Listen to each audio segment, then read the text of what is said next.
오늘 여러분들과 함께 나눌 설교는 하나님의 택하심, 우리의 구원에 있어서 하나님의 선택하심에 대한 은혜에 대한 말씀입니다. 우리 모두는 다 하나님의 선택하신 은혜를 받았습니다. 우리가 뭘 잘나서도 아니고, 우리가 뭘 잘해서도 아니고, 우리가 뭐 착한 사람이기 때문도 아니고, 전적으로 하나님의 긍휼로 하나님이 우리를 택하셔서 우리가 구원받았습니다. 하나님이 우리에게 요구하시는 것은 우리가 죄인이라는 사실을 고백하고 회개하고, 그리고 우리를 위해서 예수님이 십자가에 달려 죽으셨다는 사실을 정말 믿고 예수님을 영접하는 것, 그것밖에는 하나님이 우리에게 요구하시는 것이 없습니다. 그러면 누구든지 다 하나님의 자녀가 되는 축복을 받습니다. 이것은 정말 놀라운 복음입니다.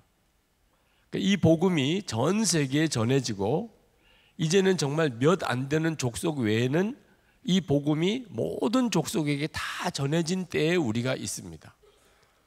이 십자가의 복음을 전하는 일에 가장 결정적인 공헌을 한 사람이 사도 바울입니다. 사도 바울을 이방인의 사도라고 그렇게 부르고 있죠. 근데 사도 바울에게 있어서 마음에 끊임없는 고통이 있습니다. 그것은 자기의 동족인 유대인들이 이 십자가의 복음을 거절한 겁니다. 유대인들은 구원은 하나님의 율법을 지켜서 되는 거라고 그들은 굳게 믿었습니다. 그 말은 하나님의 율법을 가진 유대인들 자기들만 구원을 받는다는 뜻이죠. 하나님의 율법이 없는 이방인들은 다 하나님이 지옥의 불쏘시개로 만들었다고까지 그들은 생각했습니다. 그러니까 하나님의 율법이 아니고 오직 예수님의 십자가의 구원을 믿기만 하면 구원받는다는 이 사도 바울이 전하는 이 복음을 유대인들은 너무너무 싫어했던 것입니다.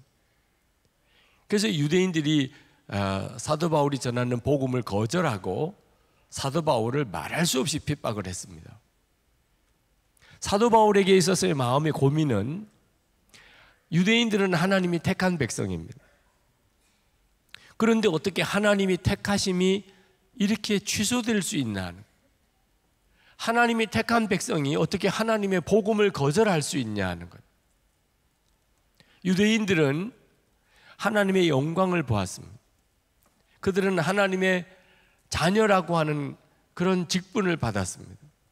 그들에게는 하나님께서 언약을 주셨고, 그들에게는 하나님이 율법을 주셨고, 그들에게는 하나님께 예배 드릴 수 있게 하나님이 예배의 법을 가르쳐 주셨고, 예수 그리스도도 유대인에게서 났죠. 그런데 그들이 어떻게 하나님이 주신 이 복음을 거절할 수 있냐 말이에요. 이것은 사도 바울에게 굉장한 고민이었습니다. 근데 성령께서 사도 바울에게 그 비밀을 가르쳐 주셨는데, 이것이 로마서 9장, 10장, 11장에 나오는 내용입니다. 이 내용은 단순히 유대인의 문제만 아니고 우리 모두에게도 굉장히 중요한 내용입니다. 하나님께서 사도 바울에게 깨우쳐 주신 것이, 첫 번째는 하나님의 택하신 유대인들이 십자가의 복음을 거절한 것은 하나님의 약속이 패해졌다는 뜻이 아니라는 것입니다. 왜냐하면 하나님이 유대인을 택하신 것은 혈통을 따라서 택하신 것이 아니라는 겁니다. 다시 말하면 유대인은 다 하나님의 택한 사람들이냐? 그렇지 않다는 겁니다. 그러면서 두 가지 예를 드셨습니다. 하나는 아브라함의 아들 이스마엘과 이삭의 예를 들었습니다. 둘 다 아브라함의 혈통입니다. 그러나 하나님이 이스마엘은 패하고 이삭을 택했습니다. 그리고 이삭과 리브가의 쌍둥이 아들 에서와 야곱, 둘 다 이삭과 리브가의 아들입니다. 그러나 하나님이 에서는 패하시고 야곱을 택하셨습니다. 그러니까 혈통적으로는 아브라함의 후손이라도 다 하나님이 택하신 건 아니라는 겁니다. 하나님이 그 중에서도 생명 있는 믿음을 가지고 있는 이들을 택하셨다는 겁니다. 하나님이 유대인을 택하신 것은 단순히 유대인은 구원하고 다른 민족은 다 멸하기 위하여 유대인을 택하신 게 아니었습니다. 하나님이 유대인을 택하신 것은 사명을 주시려고 택하신 것이었습니다. 다시 말하면 유대인을 통하여 하나님의 영광도 보여주시고 언약도 주시고 율법도 주시고 예배도 주시고, 그리고 하나님께서 유대인을 통하여 그 혈통을 따라 예수 그리스도도 나게 하시고, 이것은 다 유대인을 통하여 이방인들을 구원하려고 하심이었습니다. 절대로 유대인만 구원하려고 하는 것이 아니었습니다. 그런데 유대인들은 자기들만 구원받는다고 생각했습니다. 그리고 그것을 자랑하고 교만해졌습니다. 그리고 이방인들은 무시하고 멸시하고 지옥의 불쏘시개라고 말했습니다. 이건 하나님의 택하심과 완전히 반대되는 것이었습니다. 그래서 유대인들이 복음을 거절하게 되고 그로 인해 이방인들에게 복음의 문이 열리게 된 겁니다. 그러나 하나님은 유대인들을 아주 버리셨나? 그게 아니고 나중에는 이방인들이 구원의 수가 다 찰 때가 되면 유대인들도 예수를 믿는 역사가 일어나게 될 것이라 로마서 11장에 나옵니다. 이것이 하나님의 계획이라는 것을 하나님이 사도 바울에게 가르쳐 주셨어요. 여러분, 하나님의 이 선택하시는 은혜에 대해서 여러분이 잘 아셔야 됩니다. 우리가 구원받은 것은 절대로 우리가 잘나서 우리가 뭘 잘해서 아닙니다. 우리가 구원받을 만한 무슨 선한 것이 있어서 우리가 구원받은 거 아닙니다. 전적으로 하나님의 은혜입니다. 오늘 로마서 9장 15절 16절 말씀을 다 같이 읽어보고 싶습니다. 하나님께서 모세에게 말씀하시기를 내가 긍휼히 여길 사람을 긍휼히 여기고 불쌍히 여길 사람을 불쌍히 여기겠다 하셨습니다. 그러므로 그것은 사람의 의지나 노력에 달린 것이 아니라 하나님의 자비에 달려 있습니다. 아멘. 여러분, 우리의 택함과 우리의 구원은 전적으로 하나님의 자비에 달려 있는 것입니다. 우리의 노력이나 의지 때문에 된 것 아닙니다. 이것이 하나님의 계획입니다. 그러면 어떤 분들은 이런 질문을 하게 될 것입니다. 목사님, 만약에 그렇다면 우리의 구원이 전적으로 하나님의 택하심에 달려 있는 거라면 지옥에 간 사람은 그러면 하나님이 버려서 된 겁니까? 그러면 지옥에 간 사람은 하나님 때문에 지옥에 간 거 아니겠습니까? 이런 질문을 할 사람이 있을 거예요. 18절 말씀을 보면 정말 더 그런 질문이 나옵니다. 18절에 그러므로 하나님께서는 긍휼히 여기시고자 하는 사람을 긍휼히 여기시고 완악하게 하시고자 하는 사람을 완악하게 하십니다. 여기서 보면 완악해진 사람은 하나님 때문이라는 거예요. 하나님이 그를 완악하게 하셨다는 겁니다. 근데 여러분, 이것은 성경을 정확하게 이해하고 있지 못하는 것입니다. 하나님이 마음이 선한 사람을 그를 구원하기로 정하지 않았기 때문에, 그를 지옥에 보내기로 결정하셨기 때문에 그 마음을 일부러 완악하게 만들어서 그를 지옥에 보냈다. 절대 그런 말씀 아닙니다. 하나님이 어떤 사람을 완악하게 하셨다는 말은 원래 그 사람의 마음이 완악하니까, 하나님을 대적하니까 하나님이 그냥 내버려 두셨다는, 그래서 그가 완악해졌다는 거죠. 그래서 성경이 말하는 하나님이 어떤 사람을 완악하게 했을 때는 그 사람이 본래 완악한 사람, 하나님 말씀대로 하고 싶은 마음이 없는 사람, 하나님을 대적하는 사람이었습니다.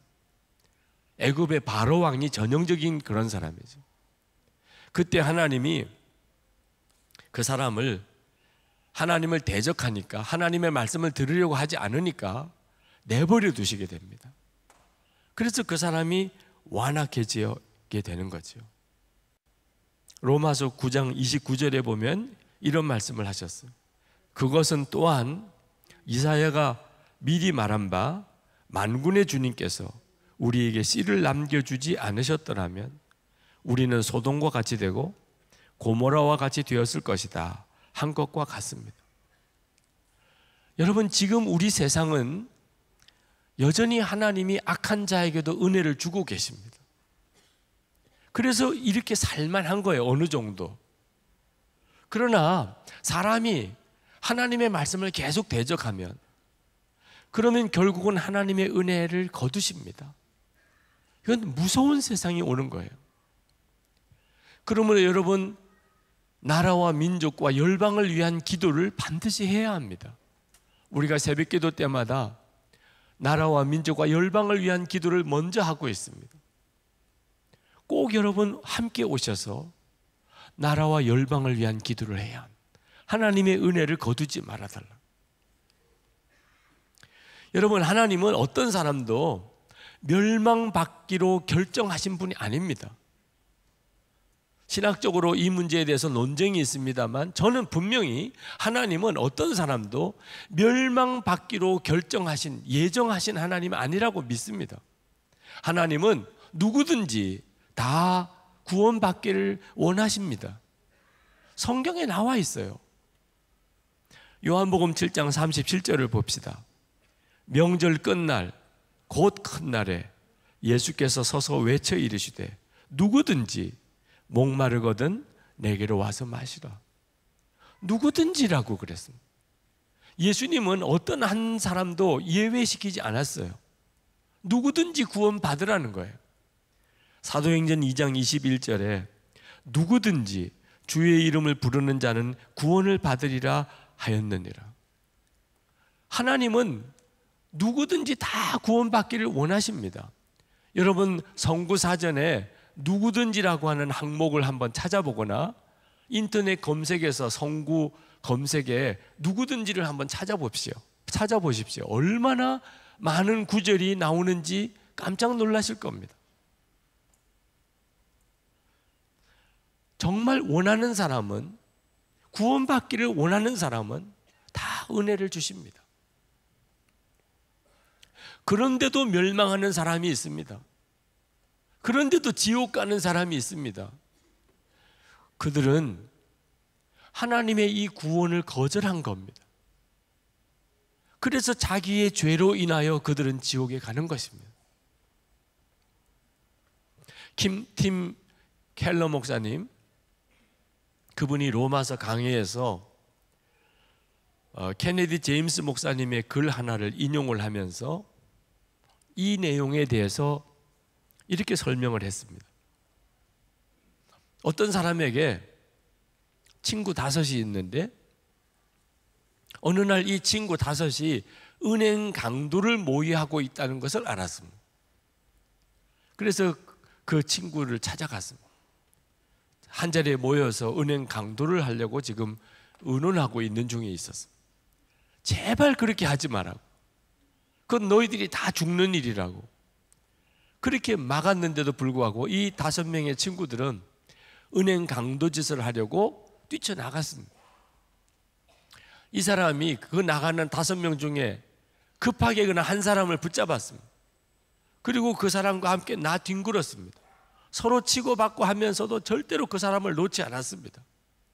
결국은 이 한 사람은 은행 강도 짓에 같이 동참을 못했고 나머지 4사람은 가서 은행 강도를 실행을 하고 그리고는 사람을 죽이고 그리고 경찰에게 또 총에 맞아 죽고 다른 사람은 붙잡혀서 결국은 사형을 당했습니다. 자, 이와 같은 일이 벌어졌을 때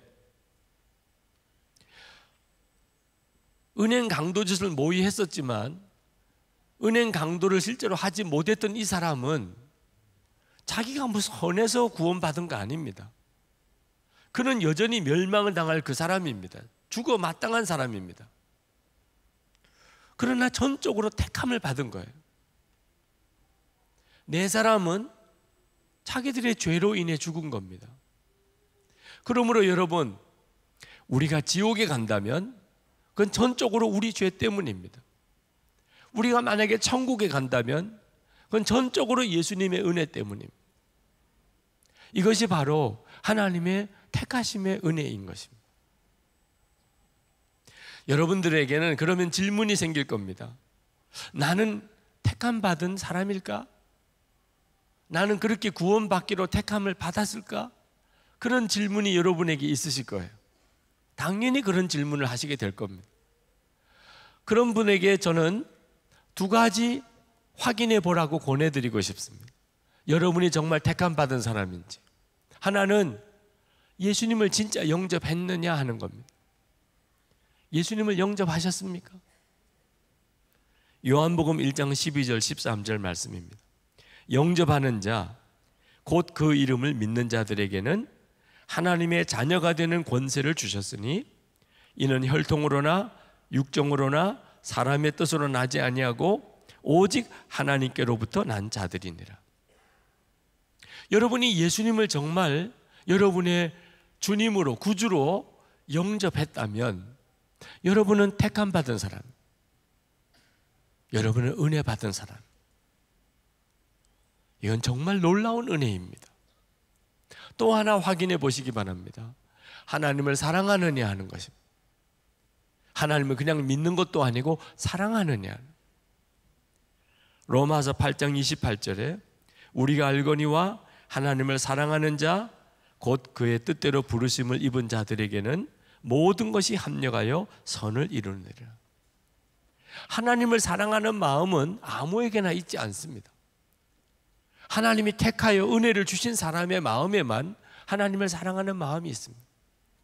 그러므로 여러분이 예수님을 영접했었고 하나님을 사랑한다면 여러분은 축하받으실 사람, 정말 놀라운 은혜를 받고 있는 것입니다. 여러분이 뭘 잘나서도 아니고 잘해서도 아닙니다. 어떻게 내가 이런 은혜를 받았을까 스스로 놀랄 정도예요. 모든 사람이 다 그렇게 되는 건 아닌데 어떻게 나는 이렇게 하나님의 택하신 은혜를 받았을까? 하나님의 택하신 사람들을 보면은 다른 사람들보다 특별히 능력이 많아서 또는 자격이 있어서 또는 잘나서 그렇게 택함을 받은 게 아님을 알 수가 있습니다. 아브라함은 자녀도 없었습니다. 아버지는 우상 만드는 사람이었습니다. 형이 자기보다 먼저 죽은 집안에 슬픔이 있는 사람이었습니다. 오직 하나님 믿은 거 하나밖에 없습니다. 이삭, 그 형인 이스마엘보다 그가 잘났다고 말할 수 있는 게 없어요. 그는 아주 나약하고 조용한 남자입니다. 야곱은 형 에서보다도 훨씬 못한 사람입니다. 사기꾼에 가까운 거짓말장이에요. 요셉은 11번째 아들입니다. 에브라임은 형 므낫세 동생이에요. 장자 축복을 받는데 에브라임은 둘째인데도 하나님이 에브라임을 택하여 그 아버지 반열에 세웠습니다. 하나님의 택하신 것을 보면 이상하게도 약한 사람, 자격이 없는 사람, 뭔지 부족한 사람, 둘째, 그런 사람들을 하나님이 택하신 걸 봅니다. 그건 뭘 말하는 거죠? 은혜를 알게 하려고 하시면. 여러분이 진짜 하나님의 은혜를 받은 사람이라면 은혜 받은 사람의 마음이 있어요. 여러분이 정말 은혜 받은 사람인지 아닌지는 여러분의 마음의 특징이 있습니다. 그것이 바로 사도 바울에게 나타나고 있어요. 오늘 본문에 사도 바울은 이방인의 사도입니다. 그 말은 유대인들에게는 민족 배신자와 같은 의미예요. 동족 유대인들을 떠나서 이방인들이 하나님의 자녀다, 하나님의 택한 백성이다, 이렇게 전하고 다니는 이 사도 바울에 대해서 유대인들은 아주 무서운 배신감, 그리고 정말 죽이고 싶은 마음이 들었던 사람입니다. 그래서 실제로 사도 바울은 유대인들에게 굉장한 핍박을 받았습니다. 그런데 사도 바울은 유대인들에게 어떤 마음을 가졌는가? 로마서 9장 1절부터 4절까지 한번 보겠습니다.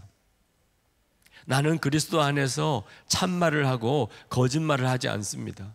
내 양심이 성령을 힘입어서 이것을 증언하여 줍니다. 나에게는 큰 슬픔이 있고 내 마음에는 끊임없는 고통이 있습니다. 나는 육신으로 내 동족인 내 결례를 위하는 일이라면 내가 저주를 받아서 그리스도에게서 끊어질지라도 달게 받겠습니다. 내 동족은 이스라엘 백성입니다. 여러분, 지금 이 말씀은요, 자기를 죽이려고 하는 동족들에게 하는 이야기예요. 유대인들은 사도 바울을 죽이려고 하는데, 사도 바울은 자기 동족 유대인들이 구원을 받을 수만 있다면 내가 그리스도에게서 끊어질지라도 내가 달게 받겠습니다. 동족을 향하여 눈물의 기도가 있어요. 애통하는 기도가 있어요. 여러분, 유대인들도 택함받은 사람, 사도 바울도 택함받은 사람이에요. 그런데 마음이 완전히 다릅니다. 유대인들은 자기만 자랑하고 택함받았던 것을 교만하게 여기고 이방인들을 멸시하고 무시하고, 그런데 사도 바울은 자기를 죽이려고 하는 유대인들 동족을 향하여 자기가 그를 위해서 대신 죽을 수도 있다는 마음으로 기도합니다. 어떤 게 진짜일까요? 사도 바울이 진짜인 것입니다. 택함받은 사람, 진짜 택함받은 사람에게는 택함받은 사람다운 마음이 있는 겁니다. 은혜 받은 사람은 은혜 받은 마음이 있는 거예요. 이게 바로 예수님의 마음입니다. 예수님은 예수님을 십자가 못 박아 죽이려고 하는 사람에게 하나님께 대신 기도했어요. 저들을 벌하지 말아 주십시오. 자기 죄를 알지 못합니다. 스데반 집사도 돌에 맞아 죽으면서 하나님께 기도했어요. 저들의 죄를 사하여 주십시오.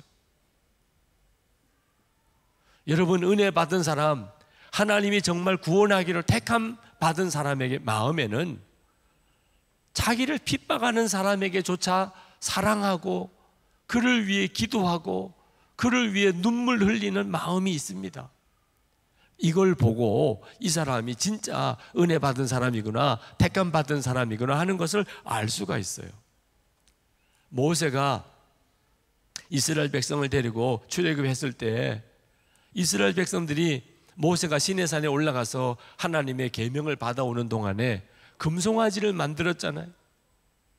하나님이 대노하셨습니다. 하나님께서 모세에게 말씀하시기를 내가 저들을 다 멸할 것이라. 그리고 너를 통하여 새로운 민족을 내가 만들어서 가나안 땅에 들어가게 할 것이라. 그때 모세가 어떻게 했습니까? 출애굽기 32장 32절에 하나님이여, 하나님께서 이 백성을 사하지 아니하시려거든 내 이름을 생명책에서 지워버려 주옵소서. 모세는 자기 동족을 이렇게 사랑했습니다. 동족의 죄를 위해서 자기가 대신 죽을 각오를 하고 기도했습니다. 이것이 은혜 받은 사람, 택함 받은 사람의 마음입니다. 성도 여러분, 우리는 은혜로 택함 받은 사람입니다. 그 증거는 너무나 분명합니다. 그러나 우리의 마음이 정말 은혜 받은 사람 같이 되었는지를 여러분 절대 소홀히 하면 안 됩니다.